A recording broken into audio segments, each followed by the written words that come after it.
Hi guys, welcome to our channel. Hello guys, ఈరోజు నేను chicken fry చేయబోతున్నాను. Chicken fry first చేసుకునే ముందు ఫస్ట్ చికెన్ వాష్ చేసుకున్నాను. తర్వాత ఇక్కడ ఆనియన్స్ కోస్తున్నాను, 2 ఆనియన్స్. ఇప్పుడు చూడండి నా కళ్ళు ఎంత ఎర్రగా అయిపోతాయో. ఫస్ట్ ఆనియన్ ఈజీగా కట్ చేసేటప్పుడు ఫస్ట్ లేయర్ అనేది కట్ చేసుకోవాలి. చూసారా నా కళ్ళు ఎలా ఎర్రగా అయిపోయాయో. కోసుకొని దీంట్లో క్లిప్ లేదు. ఫస్ట్ ఆయిల్ పోసుకొని ఆనియన్స్ వేసుకొని చికెన్ వేసుకొని ఉప్పు వేసుకోవాలి. అప్పుడు మంచిగా మనకి మగ్గుతుంది. వాటర్ బయటికి వచ్చేస్తే ఉప్పు వేయడం వల్ల. తర్వాత ఇక్కడ అల్లం వెల్లుల్లి పేస్ట్ కూడా వేసేసాను. తర్వాత ఇంకా అది బాగా మంచిగా కుక్ అవ్వాలనమాట. చికెన్లో ఉన్న వాటర్ అంతా బయటికి రావాలి. ఫ్రై కాబట్టి ఆయిల్ బాగానే వేసుకోండి. ఆయిల్ బాగా వేసుకుంటే మంచి ఫ్రై విడివిడిగా ఫస్ట్ పెద్దది తీసుకోండి కడాయి. తీసుకుంటే పీసెస్ అని విడివిడిగా కుక్ అవుతాయి. ఇప్పుడు నేను పసుపు వేస్తున్నాను కలర్ కోసం. పసుపు వేసుకొని మంచి ఫ్రై చేసుకోవాలన్నమాట. పెద్ద కడాయి తీసుకోవాలి. అప్పుడైతేనే మంచి విడివిడిగా ఫ్రై కాబట్టి మంచి విడివిడిగా కుక్ అవుతాయి. ఇలా మంచి మిక్స్ చేసుకోవాలి. మంచి మిక్స్ చేసుకున్న తర్వాత మనము నెక్స్ట్ నేనేం చేస్తున్నా అంటే కరివేపాకు వేస్తున్నాను ఫ్లేవర్ కోసము. నాకు చాలా ఇష్టము కరివేపాకు ఫ్లేవర్. నేను ఆమ్లెట్లలో కూడా వేసుకుంటా. నాకు ఆ ఫ్లేవర్ చాలా ఇష్టము. అది వేస్తే చాలా మంచి ఫ్లేవర్ వస్తుంది.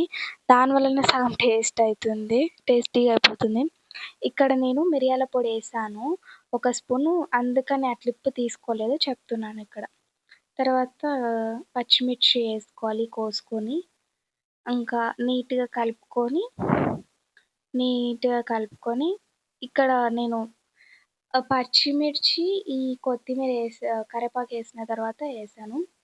ఇక్కడ నేను ఏం చేస్తున్నా అంటే వితౌట్ కారం, అంటే కారం వేయకముందే నేను ఏం చేస్తున్నా అంటే ఇలా ఫ్రై అయిన పీసెస్ నాకు తినడం అంటే చాలా ఇష్టము. ఇక్కడ నాకు నోరు మొత్తం కాలిపోయింది. వీడియో కోసం అని అప్పుడు నా నోట్లో వేసుకున్నాను.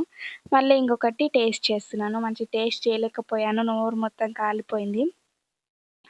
ఆ తర్వాత టేస్ట్ చేసి ఇంకా నాకు ఇష్టమైంది పీస్ తిని ఇప్పుడు నెక్స్ట్ కారం వేసుకుంటున్నాను. కారం ఎక్కువనే 2 స్పూన్స్ వేసుకోండి. మరి మిరియాల పొడి, ధనియాల పొడి వేస్తాం కాబట్టి 2 స్పూన్స్ చాలు.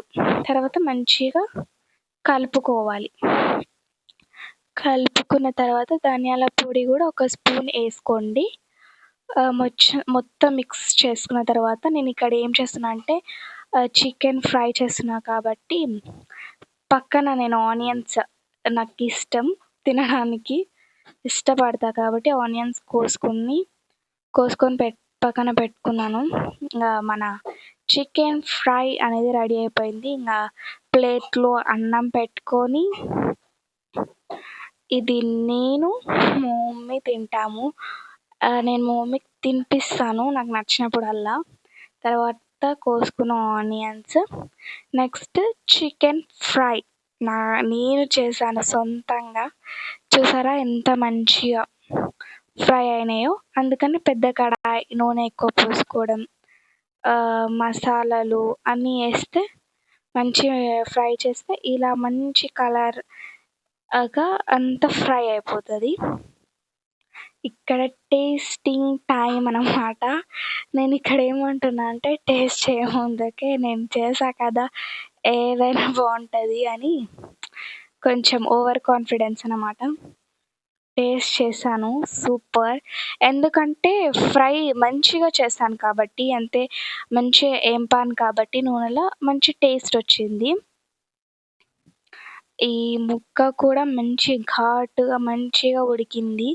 వితౌట్ వాటర్ నేను మంచిగా చికెన్ ఫ్రై చేశాను. బాయ్.